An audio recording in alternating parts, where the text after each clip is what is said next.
Welcome to the Kolbecast, episode 61. Glad you could join us. Today, Bonnie is joined by Amanda Hayes and Alexandra Pishke, two middle school teachers here at Kolbe. When I think about my own middle school days, I can feel nostalgic, happy, grateful, sometimes sad, or sometimes even embarrassed at the person I was then. It is an interesting time in anyone's life, to say the least. We are so glad that we have such dedicated teachers who are there for our students during these often confusing middle school years. Enjoy the show. Hi there, I'm Bonnie, liturgical musician, popcorn and podcast fanatic, and Kolbe homeschooling mom to 4 lads and lasses of middle and high school age. And I'm Jordan. As a product of homeschooling, I'm proud to teach Greek and Latin for Kolbe online and serve as the Alumni and Public Relations Director.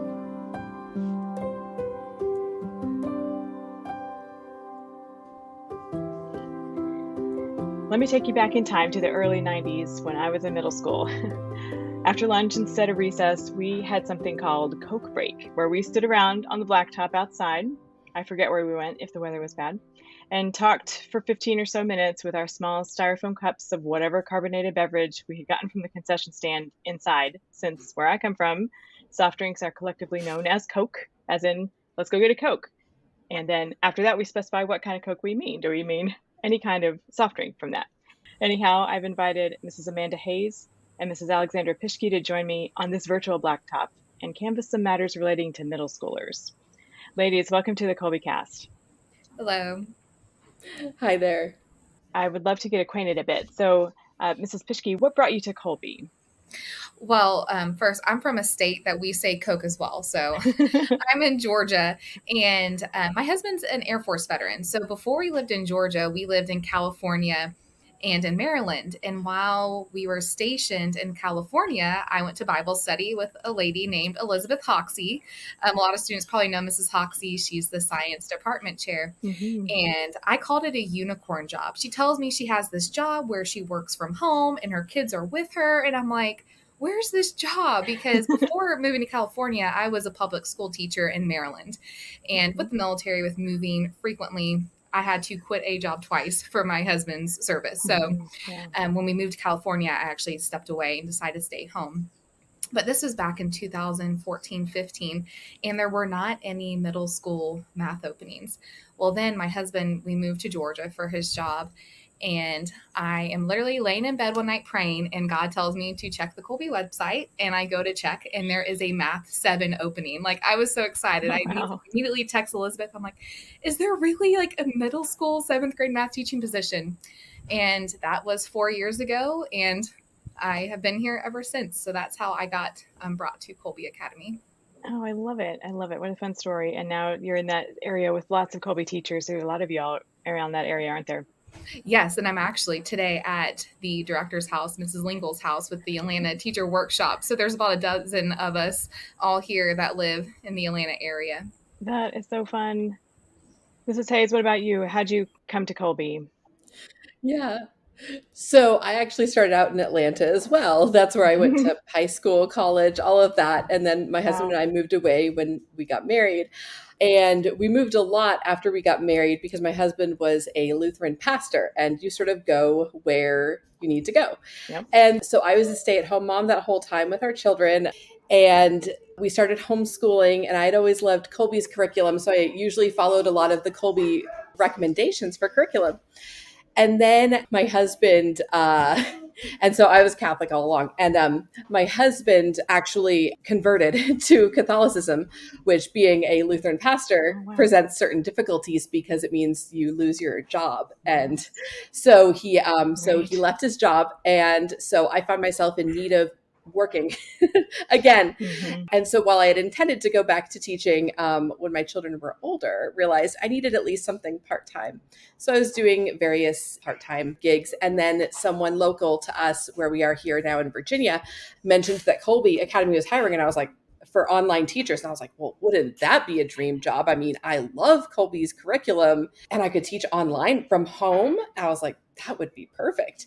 So I applied and interviewed and got the job. And that was about 5 years ago. So it's been perfect. So I'm still home with my kids, still homeschooling them, but I'm able to teach, and I'm able to teach at an authentically Catholic school, which is, like Alex said, it's a unicorn kind of a job.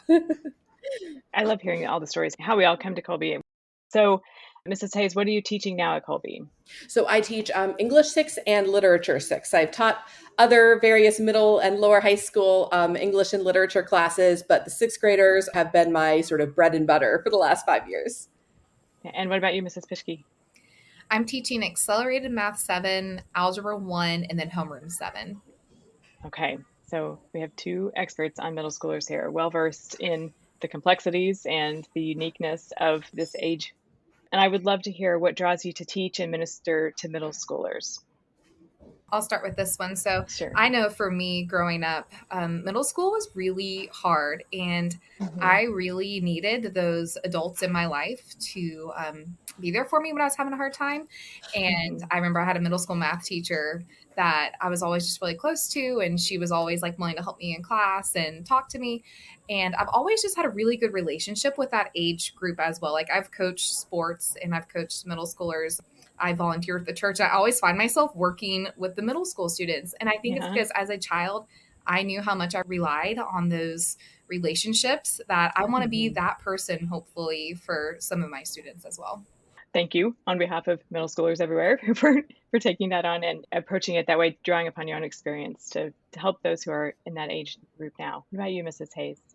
Yeah, so I love the middle schoolers for a few reasons. I mean, partly just they're kind of crazy and I kind of enjoy that. I like that. They're in this really fun stage between being children and they still goof off and they don't take themselves too seriously, but then sometimes they'll get very self-conscious and they're starting to really think about themselves as a unique independent person. They're sort of establishing who they are, what they are going to do, what they believe, you know. Yeah. And when I think back to my own middle school age, like that was such a critical time period. My closest friend is my friend I met in 8th grade.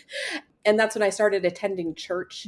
My family was not a church attenders. And so that's when I started sort of developing my faith. And it's just such a crucial time. And they're just so much fun. And the 6th graders, especially, that 6th graders to 8th grades, it's a big difference between those two age groups. But the 6th graders are fun because they very much, especially our Kolbe students who are primarily homeschooled, and they don't take themselves too seriously. They're still willing to be goofy. You know, they can be very sweet, but they also can handle a little bit of sarcasm. I always joke I could never teach first graders because they might take me too seriously because I will happily troll my students a little bit. They know I will, if they're pulling nonsense, I will troll them with memes come the next class period. If I'm seeing ridiculousness on the homework, you know, I happily do that. And the middle schoolers enjoy that kind of thing. So I like being able to joke around with them a little bit, but also I find as they're developing that abstract thinking, you can have more serious conversations with them. You can talk about bigger concepts in literature and things like that than you could even just a couple years prior. Sure, I definitely see that with our kids who are now, the youngest is 11, the eldest is 16, coming through this age group, how it seems like in some ways, when they have been on the lower end of that age, they are in some aspects enjoy things from their childhood years, but are also looking to interests that are sort of more mature and more older is the only word that comes to mind at the moment for that. But it's sort of all juxtaposed together so that in some areas they're on the younger side, some areas they're on the older side, and it's a bit disjointed at times. And I think it can be as confusing for them as it is for us. Like, okay, what's happening there? So at the same time, you're so right about being able to relate to them on a deeper level and talk about things that are so much more complex. And it's a really neat time as well. So with that in mind, Mrs. Pishke, is there anything in particular that appeals to you about the middle school age? Well, first, they're just, as Mrs. Hayes was saying earlier, they're just funny, you know, like they're very honest. Like when I used to teach in the public school, like they'll tell you the truth, whether you're ready to hear it or not. So the other part is they're also still really excited to learn. I teach homeroom 7 and they're just so excited to be there. They're like, they get to talk to each other. They want to socialize. And so they're really excited. And then they're more independent than elementary, but they also still rely on their teachers too. So I like that age group that they are a little bit more independent with their learning, but yet they still like need that instruction from their teacher. And that's kind of a delicate line I walk as a mom. Like, as much as you can do for yourself, I want you to do, but I know you still also need a lot of help from me. So trying to sort out which is it today? In which areas do you need more help from me? And in which areas would it be better for you to do more of this yourself? That's the tricky business that I find myself in a lot of the time. So thinking about this age group and as they enter, middle school is a big step forward, academic wise, expectation wise, all that. We've got a lot going on here. So how can we foster this faith that's continuing to develop and mature, and we want it as we want it to? That's one of the primary reasons we're approaching education from this direction in this manner with Kolbe's help, and also helping our students cultivate good study habits and life skills. What do y'all think? Where's a good place to start? So with my homeroom students, we begin every homeroom with a student-led presentation on a saint of the week. And they're able to pick a saint, or sometimes I pick for them, but I do encourage them to pick a saint that they don't necessarily know a ton about. And so with their presentation, it's not only like, the life of the saint, the history, but their impact then and now. And then you'll see the students making comments, in the chat box of where they see those connections today. And my goal of those presentations is for students to maybe feel a connection to a saint that maybe they didn't know a lot about before, and just seeing how their impact, it wasn't just however many years ago, but it can still be seen today. That's neat. I love the Saint of the Week study. It's like befriending them, like making new friends, to think of them as people, to think of them when those saints were the students' ages, like what they were like at that age and beyond, and to call upon them and support them as they're growing in their faith. That's really neat. Mrs. Hayes, you have some ideas on this too, right? Yeah, so in the literature classes, we read one saint biography, but even outside of the saint biography, which in the 6th grade, we read St. Catherine of Siena, which is a good one. And my students always like that. The real bulk of her story starts right about when she was 12. And so that's kind of that they relate to that. Mm-hmm. But a lot of the other stories that we're reading are not, while they're not saint stories specifically necessarily, mm-hmm. They're themes of faith and going back to that idea of the middle schoolers are capable of thinking about things at a deeper level. And so we're able to really think about what sort of bigger themes are being shown in each of the stories. And then we really apply it to our own lives. And I encourage them to really think about, how does this sort of overall lesson that this character has learned, in what ways does this affect your life? What does this teach you about how you are approaching relationships and choices, and how you go about life, and how you go about your faith life and things like that? And so it's sort of switching from, when they're younger, you're very much inputting a lot of things. You're listening to saint stories, you're reading saint stories, you're sort of putting things in. Mm-hmm. And then as they hit middle school, now you're sort of connecting that to their lives and drawing out their own interpretation of those. And that's where it's nice to get them, like Alex said, talking about different saint stories that beyond the conventional, mm-hmm. but beyond the ones they've always heard. Go for the more unique ones, because often they'll find their sort of saint friends in that they can connect to going forward. Sure. It makes so much sense. Have you had any saints that surprised you? Do any stick out in your mind as, oh, I hadn't met that one yet? Or any of those on the road to canonization that you guys have been learning more about?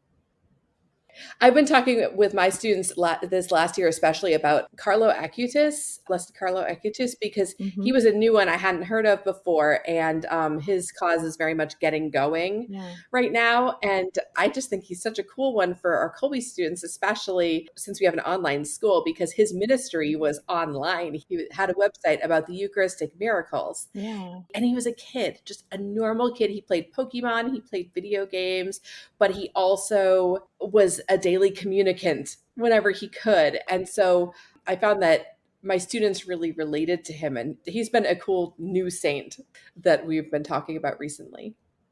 Yeah, that's been great to watch that unfold, and he does seem so relatable and perfect for our Kolbe student. That's right. What about you, Mrs. Pishke?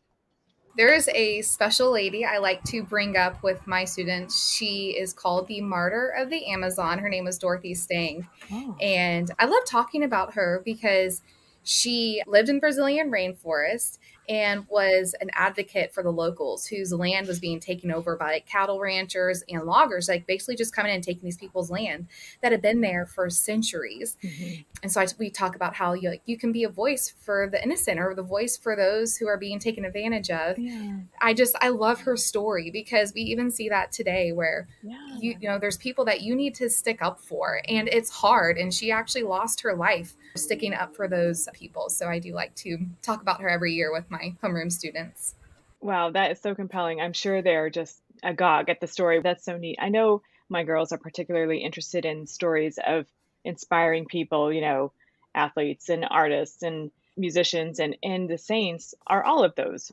Looking to the saints for inspiration, what a great idea as well. And then we, the parents, can also pray to those saints, ask those saints for prayers on our middle schoolers' behalf. That's great. Do you have other things that you all talk about by way of prayer habits or things that you find work well for this age? Well, something we do is all Kolbe teachers begin and end class in prayer.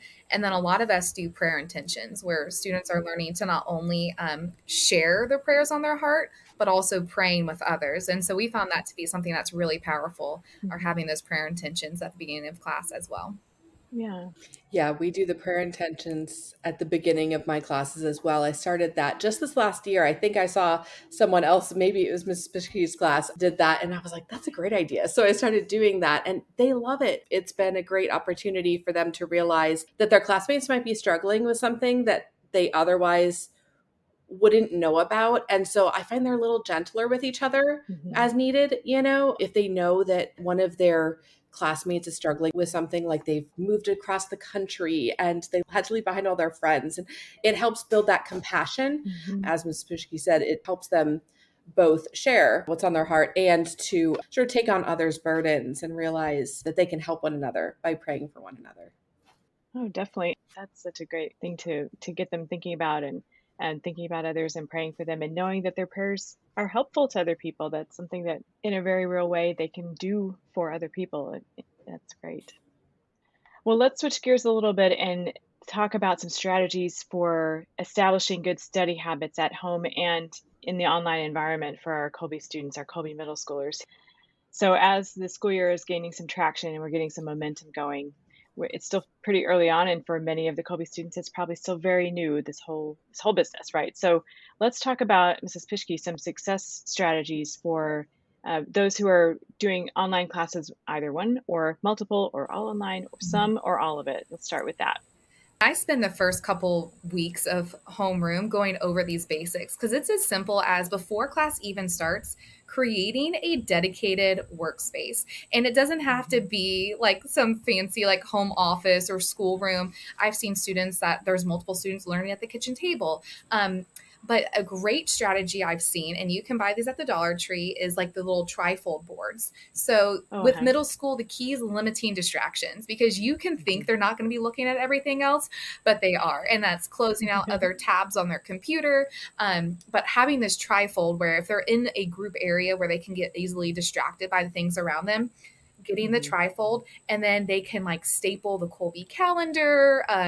They can have like important notes maybe that they need on it. They can decorate it. Like that is like their personal space when it comes time for learning. And then the other part is having some type of like caddy or something where all of their notebooks for school are right there. They have calculators, pen, pencils, highlighters, because there's so many times you're in class and the student's like, oh, I forgot my notebook, and I don't know where it is. I leave it in the dining room. Is it in the kitchen? Is it in the laundry room? So having dedicated learning areas is so important. So having the conversation with your families before school starts, be like, where is our learning space going to be? What do we need in this space? I always tell students, what does it look like? What does it sound like? And what does it feel like?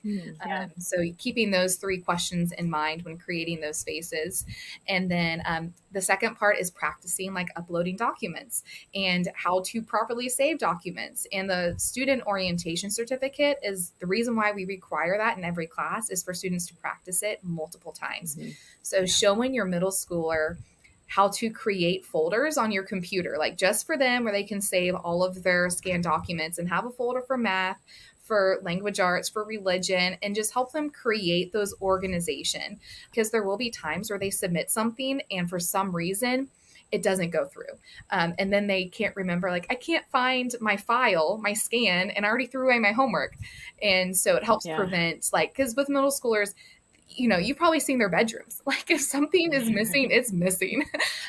So just really helping them and doing it visually. Like I walk them through my own, like I share my screen and I go, here's where you go to my files.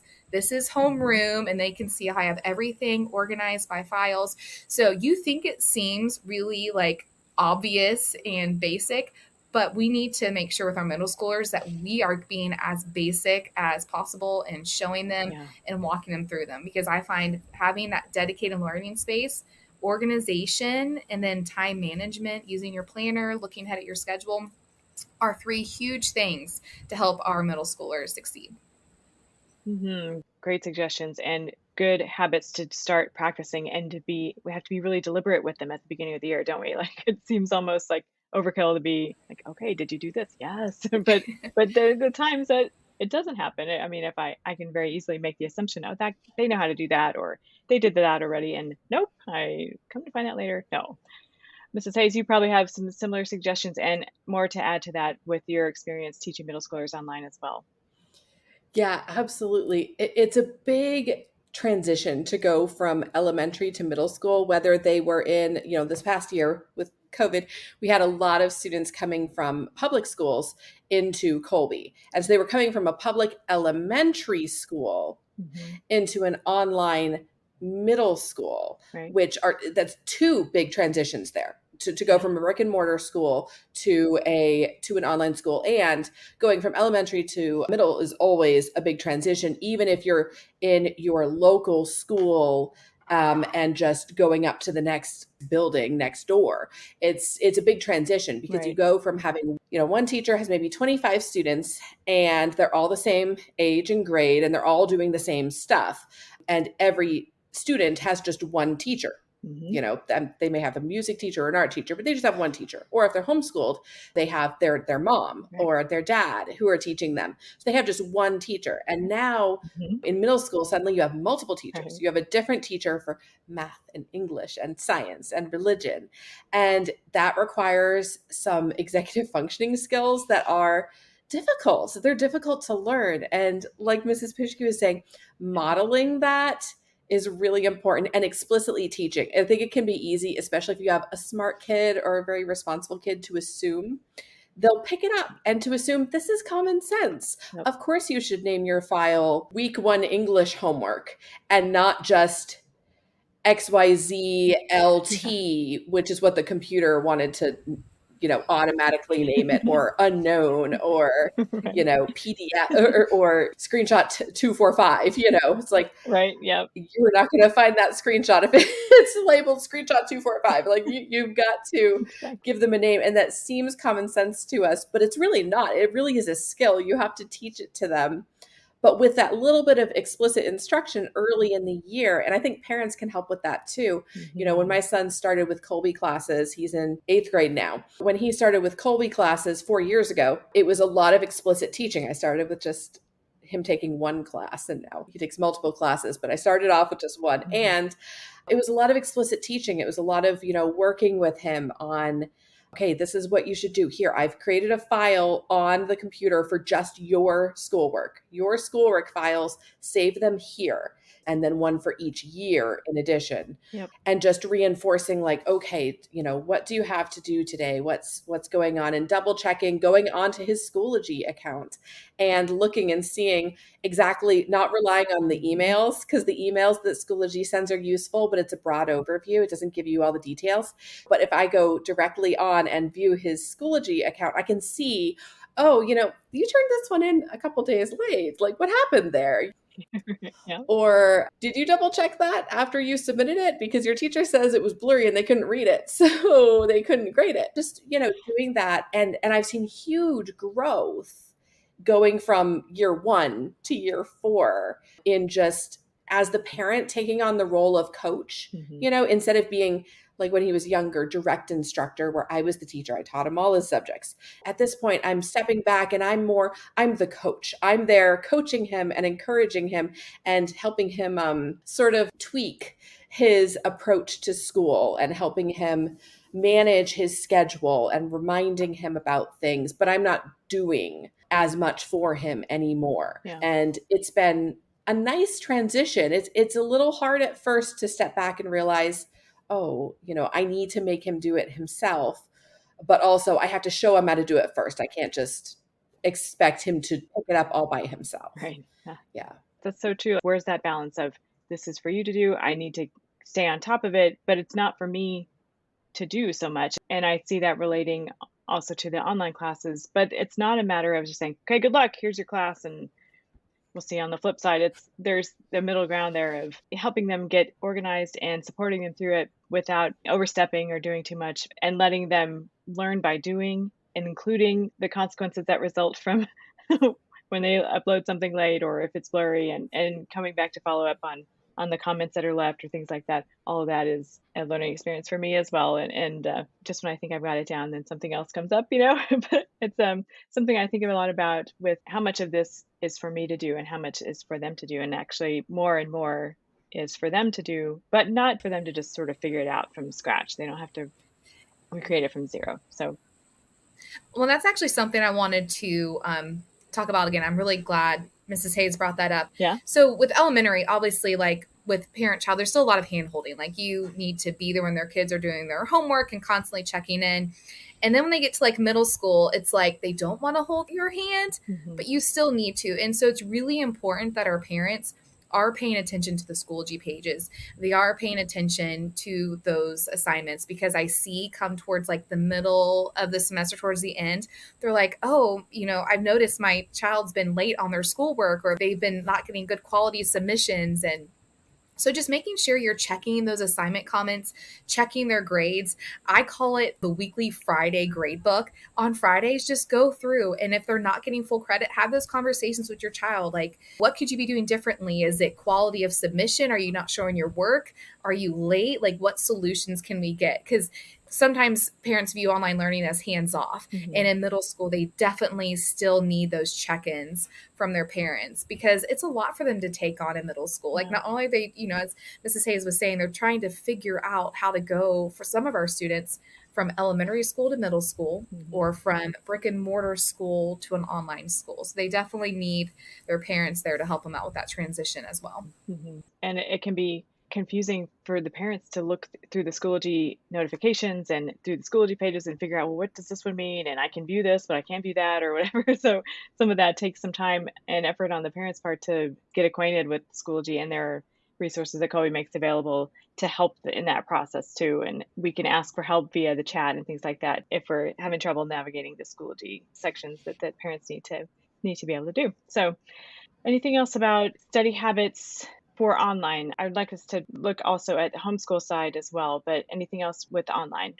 I think the biggest thing that I would add is the need to write things down in a planner of some sort, whether it's an online planner or a paper planner. I tend to default to a paper planner because I know for myself, it helps me to physically write something down to remember. So I tend to encourage that with my students and with my own children, because I think a lot of our students can get overly confident thinking, well, I'm smart.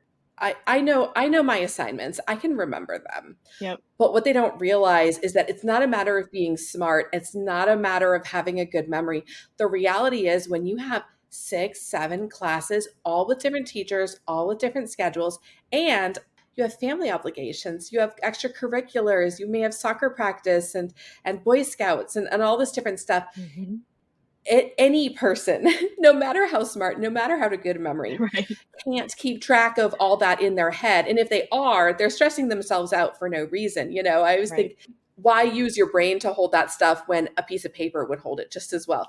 And so try to encourage them to write down those assignments, write down those due dates, get that stress out of your mind and onto paper so that they can stay organized, but enjoy life and not stay stressed about schoolwork or due dates, because it's really very manageable if you stay on top of things. It's only when you're trying to hold all of that in your head and remember all of that in the midst of life that it can easily get overwhelming. Oh, sure. And so keeping a planner of any kind, just a sheet of paper that you keep all your assignments on for the week, whatever, helps to make it all a lot more manageable for them. Oh, definitely. I wholeheartedly agree. We tried to make that a practice for a long time to write stuff down in the planner to varying degrees of success. It's so true, even, all the way from kids to adults. Like we only have so much brain space that we can only keep so many things in our working memory right now. So let's write down what we can so we can free up some space to be more present at what we're actually doing right now in the moment and not be letting stuff slip through the cracks. I mean, stuff's going to happen. And Schoology, it can be, I think, a temptation to just go by the list of assignments that are due on the Schoology feed, but Schoology is not always accessible. So it's a good practice to write the assignments down on paper and not rely on Schoology at the same time. Ask me how I know that. So looking at the homeschool side, a lot of our families do courses, some or all online, and a lot of them do all homeschool or just a few online. So Mrs. Hayes, let's look at the homeschool side more, come at it from that direction, getting the school year off to a good start, things like that. Yeah, so thinking of getting the school year off to a start, I always like to do with my kids. I have 6 kids, expecting number 7, and they're all homeschooled. Well, my oldest is graduated now. So I've got 4 actively homeschooling, plus I've got a preschooler tagging along for the fun. Okay. And so one thing I like to do is a soft start where I will start with a few subjects and not every subject in the very first week. So we'll start with just a couple of subjects, usually core subjects. I'm thinking English, math, the skill-based things where you can't squeeze it into a shorter period of time. Yeah. So we do a soft start as one tactic to sort of help build up to a full schedule. And also I make checklists for my kids. I find my family, again, I've got 6 kids.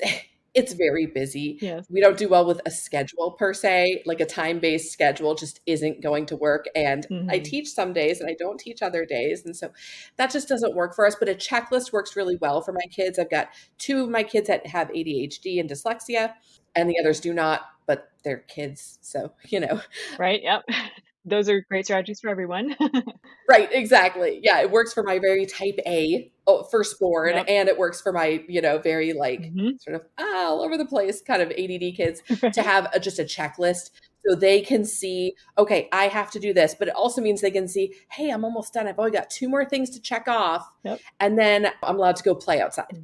So having a checklist can really help with that kind of thing. And I especially do that for my upper elementary, middle school kids, and then transition them into managing their own checklist and creating their own checklist and own routine in high school. So that's part of it, is just having that checklist, because that keeps us accountable without requiring us to be in the schoolroom at a particular time of the day, every day, doing things all at the same time. Because the reality is, we may start at the same time sometimes, but halfway through the day, the 3-year-old has an accident and I have to go deal with him, and everybody's left to their own devices. And without any clue what to do next, that would easily devolve into, I'm going to go play video games. I'm going to go read a book up in my room. I'm going to go run outside and play with the bunnies.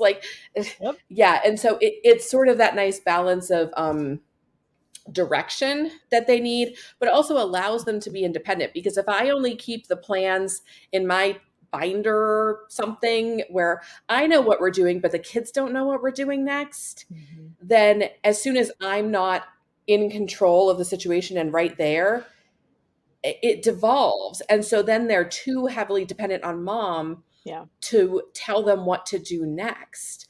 So this way they know what to do next, and I'm available to help them. But if I have to step away to deal with a toddler, or if I've got one kid crying over math and I've got to go help them one-on-one, and I really can't answer questions for a little bit, they can keep working. And I can say, okay, you have a question about your English, that's fine. Go do your science, because I know you can do that by yourself, and I'll come back to you and help you with the English stuff later.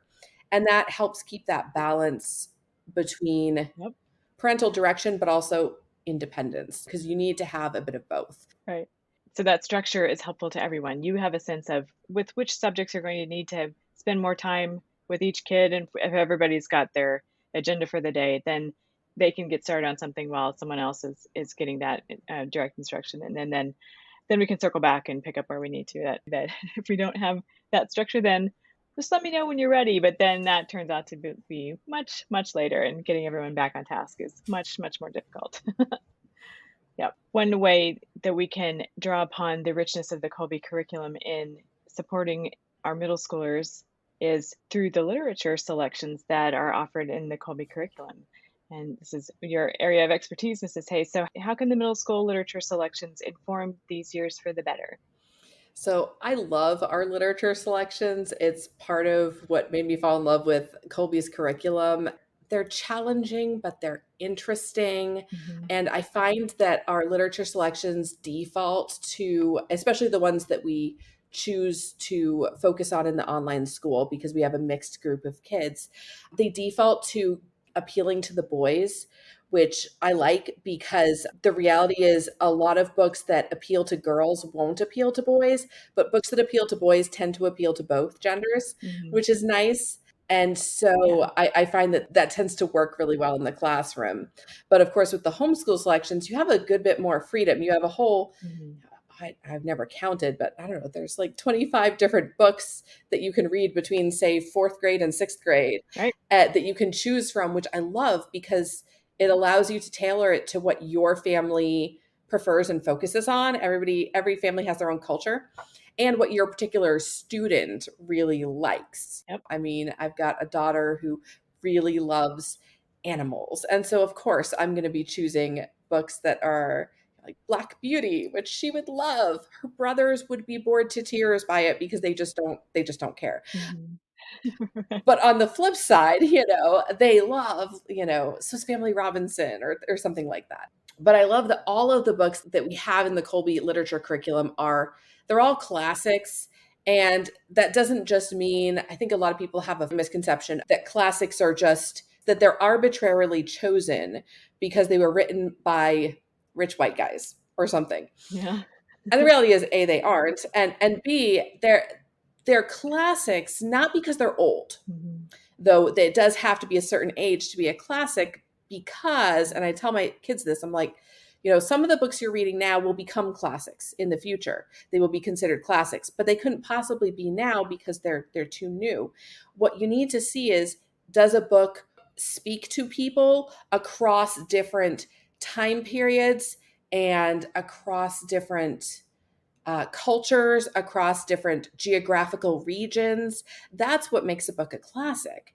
And that's what's so great about the Kolbe literature selections for middle school is that these are classics and they're engaging and they're speaking to universal truths and universal common experiences. My kids will be able to completely relate to certain struggles the characters are going to have. When my sixth graders, we start off the year with the bronze bow, which is one of my favorites. And they can relate to these sort of anger issues of the main character and his problems with forgiving someone who has egregiously wronged him. I mean, he's right to be offended, Mm-hmm. but he's not right to not forgive. And they can really relate to that because it's speaking to something that is part of the human experience. And that's the nice thing about the Kolbe literature selections is that if you are a human, you are going to be able to relate in some way to the themes and experiences in the books. Right. Sure. Okay, Mrs. Pishke, do you have any particular math tips you like to offer to middle schoolers or those who are coming to online math for the first time? So with middle school math, like practice is so important. So definitely doing that homework. And if you see your child struggling, there's so many amazing online resources like Kuta's one Kuta. Okay. And then you can also just like email the teacher. Like I know I'm always happy to have a parent email me where I send them like games kids can play and things like that. Because when you're learning the basics of math, it just takes practice and repetition, because those are the skills that they're going to use. Like, for example, we cover integers in Accelerated Math 7, like just how do you add, subtract, multiply, and divide positive and negative numbers. Mm-hmm. And you will use that not only in upper level math, but every single day in your future. So they're learning so many like fundamental lessons and skills in mathematics. So I always tell my students, practice, practice, practice is the most important thing. Okay, good. Do you find people when they learn that you teach math online, are they like, well, how does that work? How do you even do that? Well, one of the hardest things is if you were in a brick and mortar school, you go to math class every single day. So the biggest challenge we have is how do you condense 5 days of material into 2 days? And we just make sure our students understand from the beginning, like the pace of middle school math is a little bit faster because we're having to cover 5 days worth of work in 2 days. And something that myself and I know some of the other middle school math teachers offer are something called note catchers. They're optional to print, but we always encourage them because they're basically fill in the blank notes with all the practice problems already there. So if your student's taking a math class where they offer those, encourage them to print them because otherwise they're spending so much time trying to write every example down that they're not having time to solve the problems. So the pace of the class is quicker, and that can be something that takes students a little bit longer to get used to, the faster pace of the class. Mm-hmm. That sounds like an ideal resource, very handy. Sometimes I've found with my own kids, when stuff is presented as optional, like, oh, okay, that they said it's optional, like, actually, no, if they're offering it to you, go ahead and save it and use it. I mean, they took the time to compile it and present it to you. Let's make use of it. Let's do that. Yeah, I say optional but highly encouraged are the words I always put with it. Right, yeah. Okay, we've covered a lot of great ground here. Are there other resources or recommendations that you have for families as we pick up steam with this school year? I would just tell your child, don't be afraid to ask those questions. If they're confused on how to submit a homework assignment, where to find something, like tell them not to be afraid to ask because in middle school, so many students are like embarrassed to like ask a question, but most of the time I tell them what your question is. I can almost guarantee you there's a couple of students wanting to ask the exact same thing. And in the Adobe Connect Room, if there's ever something called like a Q&A pod, that is anonymous. So the teacher can see it, but nobody else can. So that if a student wants to ask something that they don't want to put like in the chat box that everybody can see, they can always message the teacher privately. And whether it's, can you please re-explain how to do this assignment? And they can ask it there where it's not public to their classmates. Oh, that's good to know.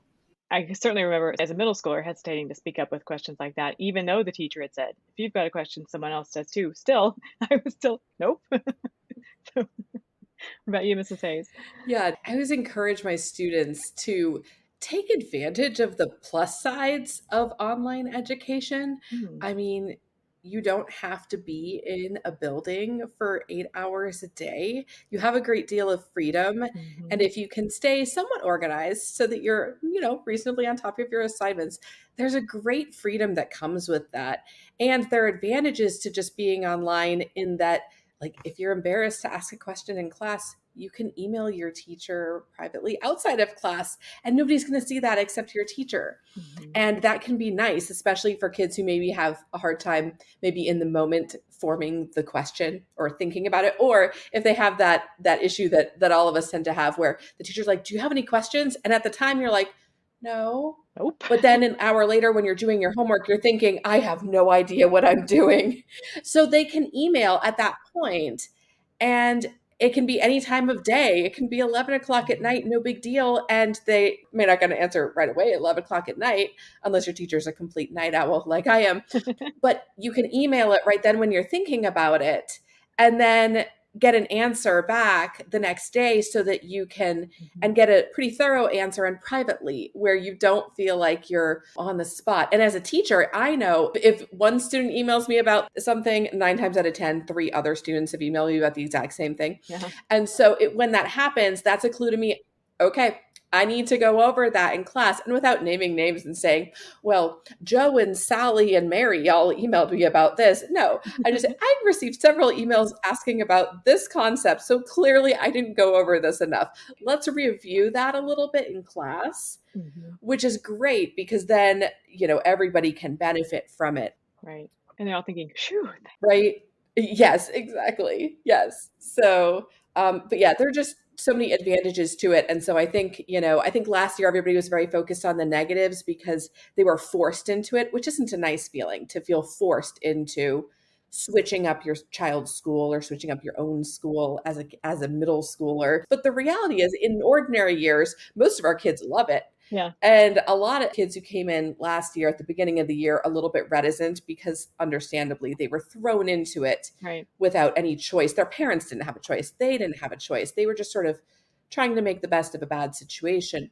But by the end of the year, they realized there are a lot of advantages here. Yeah. I don't have to go to the same class 5 days a week. I can go just twice. I can work a little more independently, have a little more free time. Yep. And I can meet people that I may not have otherwise met. I've had students from the Philippines and India and Mexico and Canada and Brazil and England, all kinds of places. And the students like that, that they have friends that they might not have met in their town, which is really fun. A lot of my sixth graders end up being physical pen pals by the end of the year. They're mailing letters back and forth over the summer after a year together. So making use of those is nice. Absolutely. Absolutely. There are positives to come out of this tough situation. We might not see them right away, but hope for those who are continuing on this year and those who will join us in the years to come that they will have equally as positive and better experiences. Well, ladies, this has been an especially lovely Coke break. Here's to a great year for you and your middle schoolers. Thanks so much for your time, wisdom, and warmth. You're welcome. You're welcome.